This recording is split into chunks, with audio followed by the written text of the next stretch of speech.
ಎಲ್ಲರಿಗೂ ನಮಸ್ಕಾರ. ಇಂದು ನಾವು ನಿಮಗೆ ಕೇವಲ ಒಂದು ಮಂತ್ರದ ಸಹಾಯದಿಂದ ಮಾಡುವಂತಹ ವಶೀಕರಣ ತಂತ್ರವನ್ನು ಹೇಳಿಕೊಡುತ್ತಿದ್ದೇವೆ. ಈ ತಂತ್ರವನ್ನು ನೀವು ಮಾಡುವ ಮುಖಾಂತರ ನೀವು ಇಷ್ಟಪಟ್ಟ ಸ್ತ್ರೀ ಅಥವಾ ಪುರುಷ ಅಥವಾ ಯಾರನ್ನು ಬೇಕಾದರೂ ಸಹ ನಿಮ್ಮ ಕೈವಶ ಮಾಡಿಕೊಳ್ಳಬಹುದು. ಈ ತಂತ್ರವನ್ನು ಮಾಡುವುದು ಹೇಗೆ ಎಂದು ತಿಳಿದುಕೊಳ್ಳುವ ಮೊದಲು ತಪ್ಪದೆ ನಮ್ಮ ವಿಡಿಯೋವನ್ನು ಲೈಕ್ ಮಾಡಿ. ಹಾಗೂ ನೀವಿನ್ನೂ ನಮ್ಮ ಚಾನಲನ್ನು ಸಬ್ಸ್ಕ್ರೈಬ್ ಮಾಡಿಲ್ಲ ಅಂದರೆ ಈ ಕೂಡಲೇ ಸಬ್ಸ್ಕ್ರೈಬ್ ಬಟನ್ ಮೇಲೆ ಕ್ಲಿಕ್ ಮಾಡಿ ಮತ್ತು ಪಕ್ಕದಲ್ಲೇ ಬರೋ ಬೆಲ್ ಐಕಾನ್ ಮೇಲೆ ಕೂಡ ಕ್ಲಿಕ್ ಮಾಡಿ.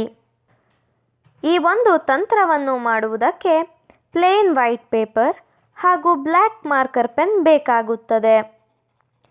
ಮೊದಲಿಗೆ ಪೇಪರ್ನ ಮೇಲೆ ನಾವು ಹೇಳುವ ಈ ಒಂದು ಮಂತ್ರವನ್ನು ನೀವು ಬರೆಯಬೇಕು ವೀಕ್ಷಕರೇ. ಇದು ಬಹಳ ಶಕ್ತಿಶಾಲಿ ವಶೀಕರಣ ಮಂತ್ರವಾಗಿದೆ. ದಯವಿಟ್ಟು ಇದನ್ನು ಕೆಟ್ಟದ್ದಕ್ಕೆ ಬಳಸಬೇಡಿ, ಒಳ್ಳೆಯದಕ್ಕೆ ಬಳಸಿ. ಹಾಗೂ ಆ ವಶೀಕರಣ ತಂತ್ರ ಯಾವುದು ಎಂದರೆ ತ್ರೀಂ ತ್ರೀಂ ತ್ರೀಂ ಅಮುಕಂ ವಶ್ಯಂ ಸ್ವಾಹ. ಅಮುಕಂ ಅಂತ ಬರೆದಿರುವ ಜಾಗದಲ್ಲಿ ನೀವು ಯಾರನ್ನು ನಿಮ್ಮ ಕೈವಶ ಮಾಡಿಕೊಳ್ಳಬೇಕು ಅಂತ ಇರ್ತೀರಾ ಅವರ ಹೆಸರನ್ನು ಬರೆಯಬೇಕು ವೀಕ್ಷಕರೇ. ಹಾಗೂ ಮಂತ್ರವನ್ನು ಪಠಿಸಬೇಕಾದರೆ ಅವರ ಹೆಸರನ್ನು ಹೇಳಿಯೇ ಮಂತ್ರವನ್ನು ಪಠಿಸಬೇಕು. ಅದಾದ ಬಳಿಕ ಮಂತ್ರದ ಕೆಳಗಡೆ ಸ್ವಸ್ತಿಕ್ ಚಿಹ್ನೆಯನ್ನು ಬರೆಯಬೇಕು. ಮಂತ್ರವನ್ನು ನೀವು 108 ಬಾರಿ ಪಠಿಸಬೇಕು ವೀಕ್ಷಕರೇ.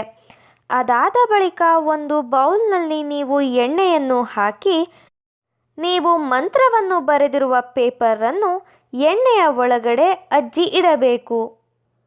ಅದಾದ ಬಳಿಕ ಎಣ್ಣೆಯಿಂದ ಹೊರತೆಗೆದು ಪೇಪರಿಗೆ ಅಗ್ನಿಸ್ಪರ್ಶವನ್ನು ಮಾಡಬೇಕು ವೀಕ್ಷಕರೇ.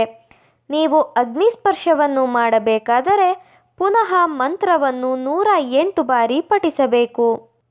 ಈ ರೀತಿಯಾಗಿ ನೀವು ಮಾಡುವುದರಿಂದ ನೀವು ಇಷ್ಟಪಟ್ಟವರು ಕೇವಲ 1 ಗಂಟೆಯ ಒಳಗಾಗಿ ನಿಮ್ಮ ಕೈವಶವಾಗಿ ಬಿಡುತ್ತಾರೆ. ಈ ವಶೀಕರಣ ತಂತ್ರ ನಿಮಗೆ ಇಷ್ಟ ಆದಲ್ಲಿ ವಿಡಿಯೋವನ್ನು ಲೈಕ್ ಮಾಡಿ, ಶೇರ್ ಮಾಡಿ ಹಾಗೂ ಕಮೆಂಟ್ ಮಾಡಿ. ವಿಡಿಯೋ ನೋಡಿದ ಎಲ್ಲರಿಗೂ ಕೂಡ ಧನ್ಯವಾದಗಳು.